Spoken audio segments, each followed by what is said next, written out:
And we'll be talking about minute number 16. And we'll be talking about minute number 16 of Clerks, and we have found the line where Kyle got grossed out. We will get into that in a minute. All the shit in this movie, yeah, we'll get into that in a minute. But we're watching the minute right before we go back on, and this is the 1 minute that he completely got grossed out by it. We'll get into it in a few minutes. But first things first, we're talking to William, who is so fucking stoned. So ridiculously stoned. Which is funny to me because, as far as I know, Mosier doesn't smoke, at all. So, it's a hell of an acting job on Mosier's part. Because this is pre-Kevin smoking pot. So, it's actually, I think Jay was the only one that might have been smoking at this time. Probably just judging by the voice, he probably modeled it after him. It's pretty impressive, I'm not going to lie. It sounds like he substituted for Matthew McConaughey at the last minute there. Just wait for him to bust out with, all right. Oh, you're saying Matthew McConaughey stoned all the time. Is that what you're saying? Well, it would explain Fool's Gold. Oh, jeez.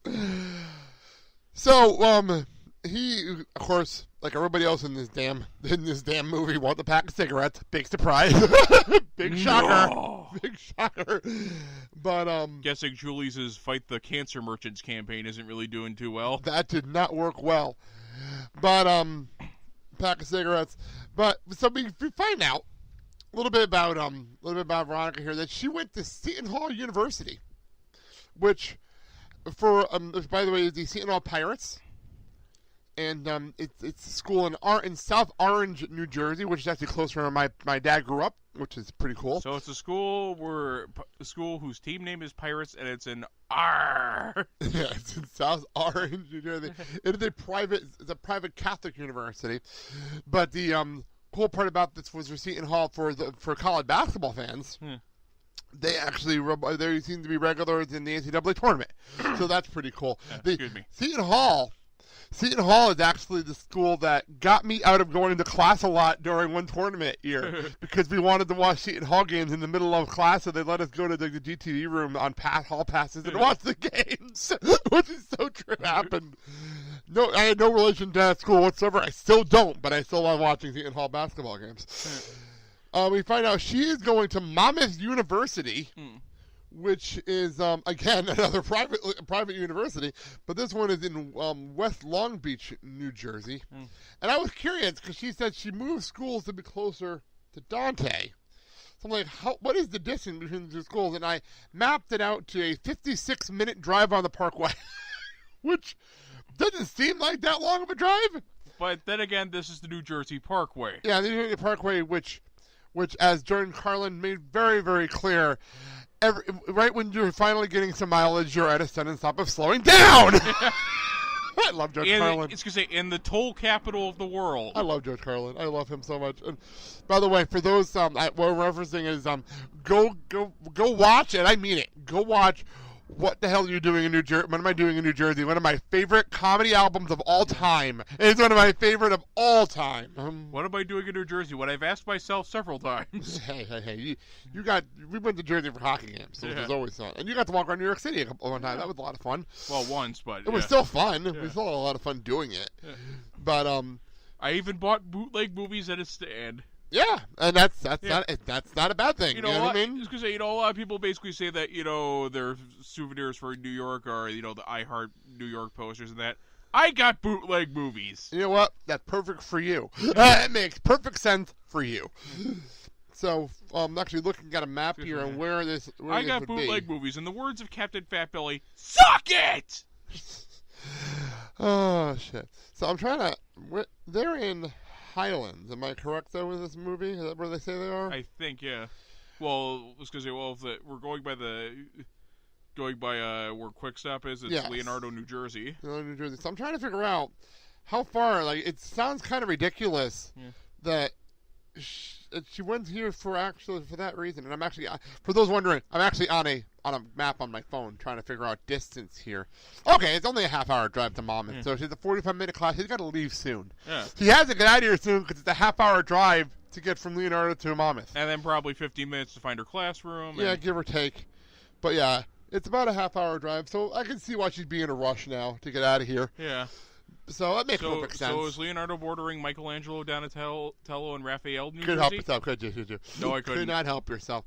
Actually, I was actually looking it up because Atlantic Highlands. Here it is. Atlantic Highlands, Leonardo. It's all right here. Actually, wrapping out on the map. I can zoom in on Kevin Smith's hometown, which is kind of weird and somewhat creepy out of context.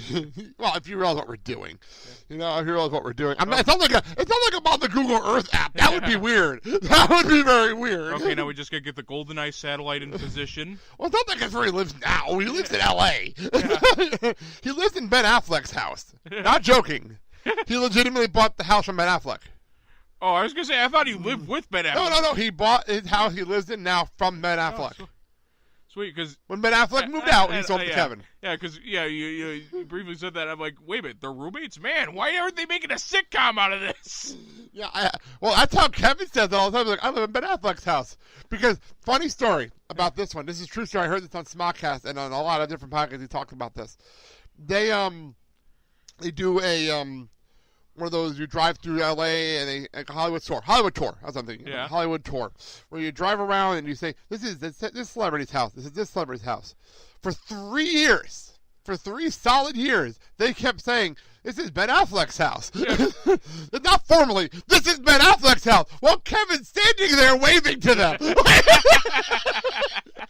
He would go outside intentionally and start waving to people. Even though it's man, you've let yourself go, man. It's so, the visual of that is hysterical. While his wife is yelling at them and cursing them out from the inside and out, he's outside waving. Having a good time with this. Okay, so if Ben living in the house was All in the Family, this is because Kevin moving in is basically 704 Hauser. Oh my God! Wow, there's a reference. There's a reference that I haven't heard that reference in a long time. Jeez. So we have a picture of Kevin sitting in Ben's recliner. Well, true story. Ben, it's a true story. Completely, this is coming from Kevin. So if this is wrong, it's coming from Kevin Smith directly from one of his shows. Apparently, Ben made his own, almost like his own revolving door Batcave. This is years before he got the Batman role. This is years before. Did he leave Alfred with him? No. But there is like a revolving door like a little closet revolving door thing that he calls his Batcave. That he built into his house because he really wanted one. Just because he has the money and he wanted to do it. It's making me think of Return to the Batcave. Where after Adam picks out an outfit for this charity car show he's been invited to, he reveals pulls the does the whole thing from the show with the bus there, reveals the pole there, and it's gonna say tells his butler oh, it's gonna say, you know what this is? He goes, yeah, it's the bat pole, like from your classic TV show. He goes, oh, no, that was in the house when I got it. The sign was my touch. So, okay, you want to hear random shit about people put shit randomly in your house for no real apparent reason?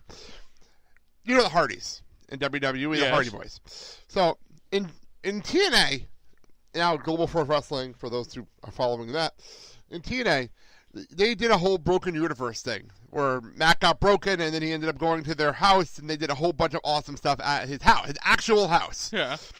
So you walk around, his actual house was his actual wife and son and his father-in-law who was playing his butler. That's a whole different story. Yeah. But he actually made his father-in-law into his gardener butler. That's a true story in this whole skit. But anyway, so you walk around the house and there's a fire pole that slides down into a movie theater.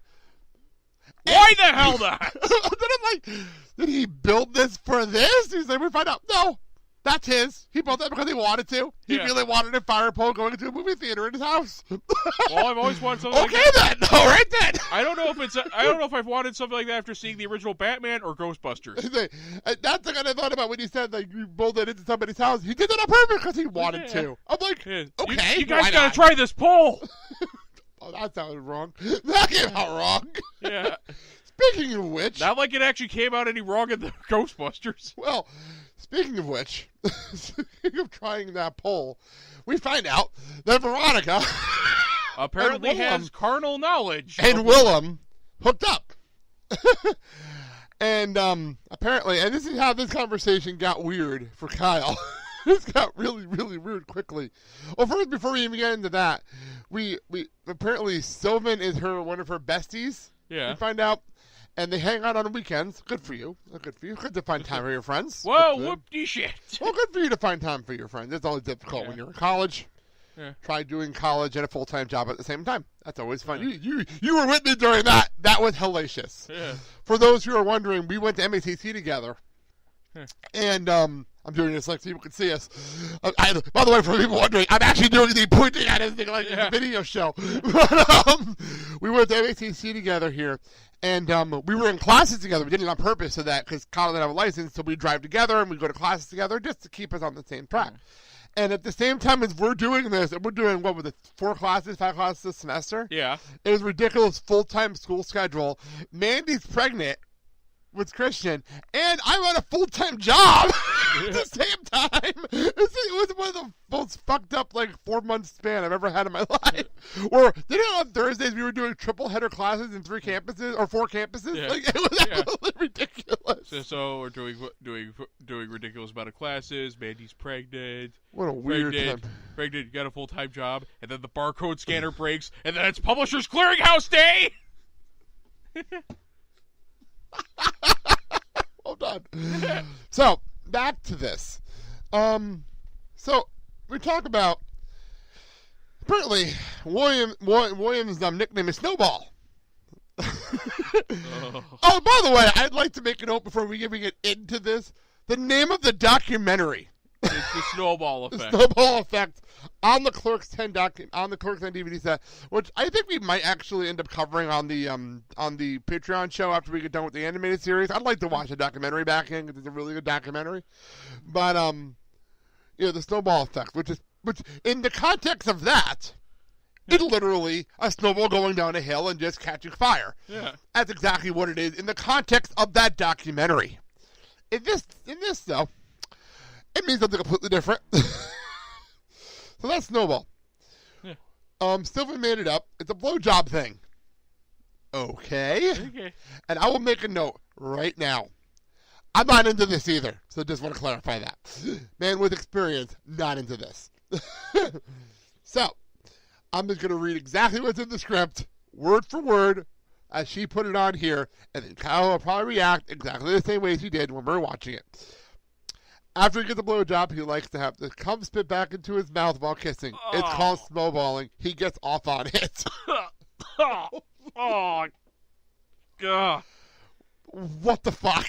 If you excuse me, I'll be jumping into the shower like Jim Carrey and Ace Ventura. Ventura after burning my clothes. And scrubbing myself furiously, going, unclean! Unclean! Seriously, what the fuck? There's no other way of putting it. I remember watching this for the first time and reacting the exact same way. Yeah. Like you just did just now. Because this obviously, when I watched this, I only had one girlfriend. It was a normal, very vanilla relationship. Yeah. Nothing to it. So that just was fucking weird to me. Okay. And if you want for something even more, more shameless here. As in cash grab. Go for it. In Canada, Alliance Atlantis, a movie company there, actually had the rights to some of Miramax's films, and while they did some very nice little things, especially their Blu-rays, they put out a edition of Clerks called the Snowball Edition. Okay. And this is the cover here. You might explain that to those who don't see it. It's basically just a shot of a woman from the underboob down in panties. Basically, they're trying to make this movie look like a raunchy National Lampoon style comedy instead or like American Pie or something like that. Yeah, and it just reeks of a cash grab, especially since they wowed. What year was this? Let's see. Let me see. I think I got the back here. I'll see if they got a year.